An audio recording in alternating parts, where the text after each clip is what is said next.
Dia takut rusak make upnya, wudhunya cuma begini. Oh. Nah, itu batal, enggak sah wudhunya. Buat apa naik kereta bila tidak sampai ke Mekah? Mas, pantun kan? Pantun itu pantun. Buat apa jatuh cinta kalau tidak sampai menikah? Mantap, pantunnya bro.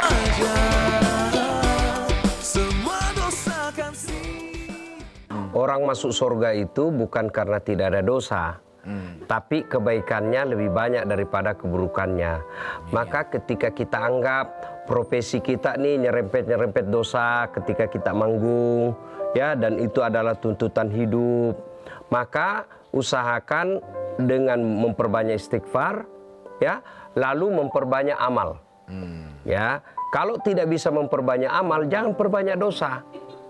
Kalau banyak dosa, harus yakin lebih banyak lagi amalnya. Nah, amalnya itu diantaranya adalah ngaji, sambil nunggu panggung, zikir, ya, sedekah, dan lain sebagainya. Tapi semua kebaikan yang kamu lakukan akan sia-sia ketika tidak ada sholatnya. Karena sholat itu adalah pembuka dari semuanya. Nih, buat Gea nih ya. Iya bang. Kan kesibukan lu padat kan? Gimana caranya membagi waktu buat sholat, sedangkan lu harus make up terus. Ketika udah make up, masuk waktu sholat, hapus lagi dong. Nah, alhamdulillah itu juga jadi salah satu pertanyaan Gea untuk Ustadz juga gitu. Alhamdulillah karena ada beberapa waktu yang memang kalau sudah azan Gea belum make up, insya Allah langsung sholat. Kadang kalau misalkan buru-buru waktu, ya udah deh, maksudnya Allah juga tahu kadang gitu ya, maksudnya jadi ya udah deh Gea langsung wudhu aja tapi masih make up gitu. Nah, itu gimana hukumnya? Pertama, idealnya memang wudhu dulu lalu make up. Tapi kalau kendalanya kena dingin kemudian buang angin, batal kan? Iya. Nah, sekarang harus wudhu lagi. Betul. Nah, dengan catatan kalau mau wudhu lagi, itu harus yakin kulit pipi kena. Walaupun pakai make up? Nah, saya tidak tahu dengan make up itu kena air wudhu atau tidak. Maka sebaiknya ketika wudhu itu, ketika dandan jangan terlalu tebal. Oh, Karena- iya kadang-kadang tebel sampai ada segini yang nih wudhu, bedaknya nih. ya, ada plusnya karena dia takut rusak make upnya, wudhunya cuma begini. Oh. Nah, itu batal, enggak sah wudhunya. Maka harus kena seluruhnya. Nah, jangan gara-gara make up lalu urusan akhirat kita terbengkalai. Oke. Ya, saya kira bersihkan dulu, lalu wudhu, make up balik. Kan ada juga yang make up-i. Oke. Ada lagi nggak Gea pertanyaannya? Pertanyaan Gea, anak muda ini kadang suka mentalnya tuh kadang suka kena nih Pak Ustadz. Jadi dikit-dikit galau, dikit-dikit capek. Nah, ada nggak sih manfaat sholat untuk kesehatan mental dan fisik? Pasti ada. Ya, sampai sehingga dikatakan sholatlah agar kalian sehat. Nah, kalau tata cara pelaksanaan sholat, rukun-rukunnya baik, maka insya Allah jiwa raganya sehat. Ya, orang yang terlalu lama berdiri, kalau dia rukunya bagus, insya Allah saraf-sarafnya ketika berdiri itu baik. Kemudian coba deh tanya ahli jantung, ketika dia sujud yang benar, sujud yang benar itu dia agak gini dadanya, dia busungkan dada, dan itu tulang-tulang belakangnya pasti akan baik. Itu dari segi kesehatannya. Kemudian orang yang duduk seperti ini ketika dia membaca Rabbi Ghifirli warhamni wajaburni, itu juga membuka pori-pori paru lebih bagus. Itu semua kajian medik. Saya bukan dokter, tapi mereka mengatakan bahwa ada hubungan positif yang bisa melahirkan kesehatan baik bagi orang yang tata caranya sholatnya baik. Kemudian kesehatan mental. Orang yang sholatnya baik, insya Allah jiwanya tenang. Ya, kata Allah, bisikrillahi tatma'innul qulub. Ketahuilah dengan mengingat kepada aku, maka kata Allah hatimu akan jadi tenang. Hati sikir itu diantaranya adalah sholat. Maka orang yang selesai sholat, coba deh bayangkan sendiri, ya, kalau selesai sholat rasanya itu hubungan kita dengan Allah baik. Ya, apalagi di bulan suci Ramadan ini, orang yang banyak sholat sunnahnya, orang yang banyak sholat malamnya, insya Allah ketenangan jiwanya jauh lebih baik daripada orang yang tidak sholat. Ya. Amin. pernah kupikirkan hatiku melambai. Harimau. Sorry. Salah liriknya. Bel, lu ngapain sih? Gue nyari cewek. Kesel banget gue sama dia. Kenapa? Saya tadi Pak Ustadz habis saya buru-buru banget buat sholat zuhur. Masa sholat begini?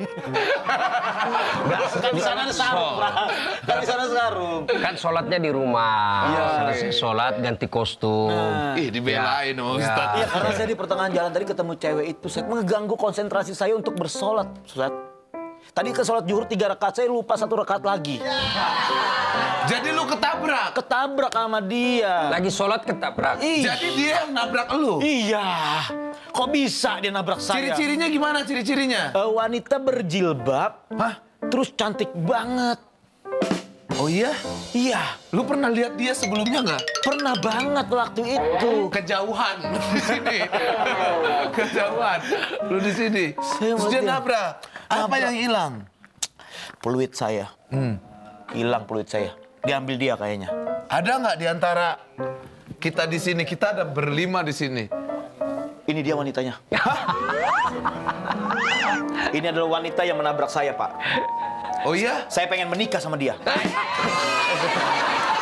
Saya pengen bertanya, Pak Ustadz. Ya. Kalau misalkan nih, saya di tengah-tengah sholat, saya lupa. Lu sholat begitu, Bel? Kan ketabrak kayak tadi. Di tengah-tengah sholat nih saya, Ustadz. Tiba-tiba saya lupa lah. Ya. Harusnya 3 rakaat, harusnya 4 rakaat, 3 rakaat. Satunya kurang. Boleh Ya. nggak saya ngulang lagi? Jadi gini, lupa adalah penyakit manusia. Iya, Pak Ustadz. Maka ketika kondisi kita lupa itu manusiawi. Seperti kasus pikirnya sudah 4 rakaat. Iya, Pak Ustadz. Tahu-taunya baru 3. Nah, ketika tersadar pada saat masih sholat, baru 3, maka tinggal tambah 1.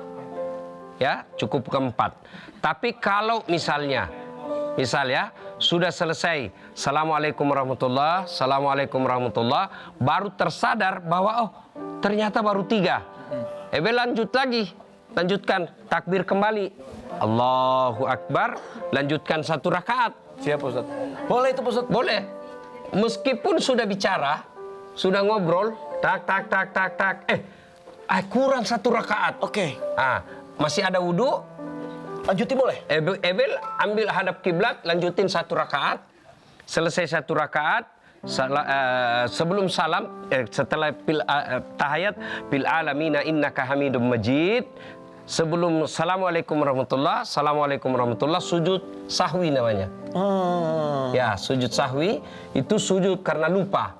2 kali. 1, Allahu Akbar. Maha suci Allah, saat yang tak pernah lupa dan tak pernah tidur. Kemudian naik lagi, sujud lagi, baru Assalamualaikum warahmatullah. Oke. Nah, itu kalau sudah berhenti sholat. Kalau dalam keadaan sholat, ragu, Ebel misalnya ragu, ini saya sudah 3 atau 4. Iya.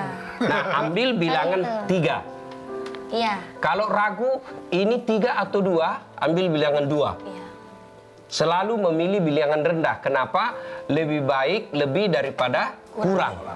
Oke, paham. Paham kan semuanya? Jadi katanya ada yang mau nanya nih. Iya, Pak Ustadz mau nanya, kenapa kalau wanita itu kalau lagi head itu gak dibolehin sholat, sedangkan kalau yang sakit parah itu wajib untuk melakukan sholat. Kenapa, Pak Ustadz? Kalau lagi head, Gak dibolehin sholat. tidak dibolehin salat. Iya. Salah satu syarat sahnya sholat itu, jelita harus dalam keadaan suci. Jadi kalau lagi head itu memang lagi menstruasi, dia diberi hadiah oleh Allah untuk tidak sholat. Cuma kadang-kala perempuan dia tambah. Biasanya cuma 4 hari, dia tambah menjadi 5 hari. Astagfirullahaladzim. Tapi Pak Ustadz dia boleh nanya juga nggak tentang Boleh, head boleh. juga? Nah kalau misalkan buat cewek yang lagi head berarti nggak sholat. Berarti pahalanya gimana dong? Nggak- Kewajiban sholatnya gugur. Dia tidak wajib. Tapi masih boleh berbuat baik dalam Ramadan ini. Ya, tidak berarti bahwa amal-amal sunnah yang lain dia tidak bisa lakukan. Bisa, Zikir. boleh tetap ngaji, boleh zikir. Bahkan ulama sebagian mengatakan, apalagi ulama-ulama yang kontemporer yang sekarang ini, ahli-ahli fikih zaman sekarang, itu membolehkan wanita masuk ke masjid. Ada ulama, tapi dengan catatan meyakini dirinya tidak tembus. Iya. Bahkan ulama mengatakan perempuan itu boleh dia itikaf, ya, tapi tidak usah masuk masjid, di pekarangannya saja, ya, tidak menutup peluang untuk berbuat baik. Oke, Pak bagi Ustadz. orang haid hanya satu, tidak boleh sholat dan puasa. Tapi Ustadz, ini ya saya pengen bertanya Ustadz. Ini dulu kan. Ini yang diutamakan sholat atau makan dulu Pak Ustadz. Misalkan saya nih, aduh, ada makanan hidangan enak. Pertanyaan apa itu, Ben? Boleh, itu sering. Pertanyaan apa itu? Tapi kan dulu kan sholat apa gimana? Sering. Dahulukan makan. Makan. Lebih baik, Dulu makan. Bener, Ustaz. ya benar. Lebih baik ingat sholat pada saat makan daripada ingat makan pada saat sholat. Nah, Tapi kan lu habis makan tidur nggak jadi sholat. Ngantuk penyakit orang Indonesia. Ngantuk kalau enggak Pak Ustadz, saya akan kamu. jalankan begitu. Gitu. Dia mau nanya lagi nggak? Dia. Ngomong-ngomong tentang sholat, ada nggak sholat yang untuk minta jodoh? Kebetulan Ada. Gea kan belum menikah. Alhamdulillah Gea ya. Kok alhamdulillah? Ya Pak Ustadz jelasin Pak Ustadz gimana Nah, tuh? itu ada namanya salat hajat. Oke. Salat hajat. Cuma setelah sholat tidak boleh kemudian menunggu aja jodoh. Jodoh datang sendiri. Ya kalau datang kakek-kakek. Ya makanya tidaklah ada larangan perempuan melamar lelaki. Iya. Tidak ada. Tidak ada, Jadi Ustaz. iya tidak dilarang. Siti Khadijah itu beliau yang melamar Muhammad sallallahu alaihi wasallam. Cuma tidak vulgar. Ya, jangan vulgar sampai update status. Saya senang benar, inisial dia tulis. Saya senang benar sama si E. Ai. Misalnya kan, tidak boleh vulgar seperti itu. Kenapa? Merusak harga diri perempuan. Tidak ada salahnya kalau saya melihat, misalnya perempuan itu melihat ada laki-laki soleh, yang baik, akhlaknya bagus, kerjaannya juga sudah baik. Ya suruh orang untuk menyampaikan bahwa ada yang menyukainya. Tetapi jangan langsung menyebut untuk menjaga harga diri perempuan. Understand? Yes everybody. Makanya buat Gea, kalau masalah jadi jodoh, buat apa naik kereta bila tidak sampai ke Mekah? Mas pantun kan? Pantun itu pantun. Buat apa jatuh cinta kalau tidak sampai menikah? Pantang pantunnya bro.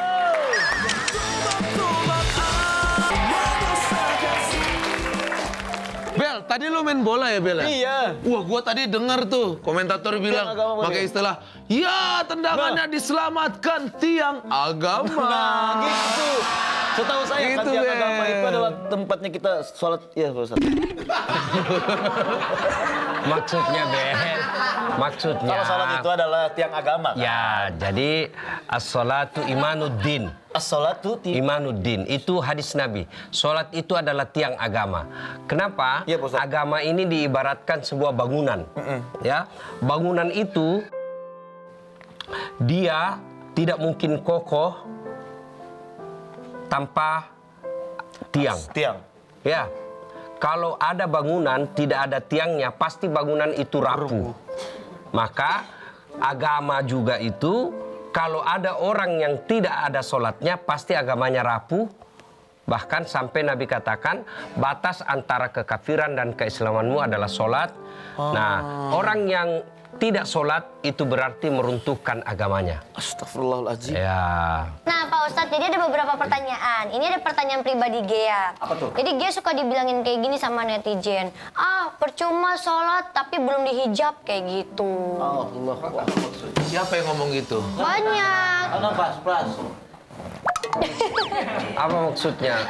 Sholat tapi belum dihijab. Iya katanya masih suka nyanyi, masih kayak gitu-gitu. Percuma Kayak katanya. gitu-gitu tuh gimana tuh kayak gitu? Joget-joget gitu.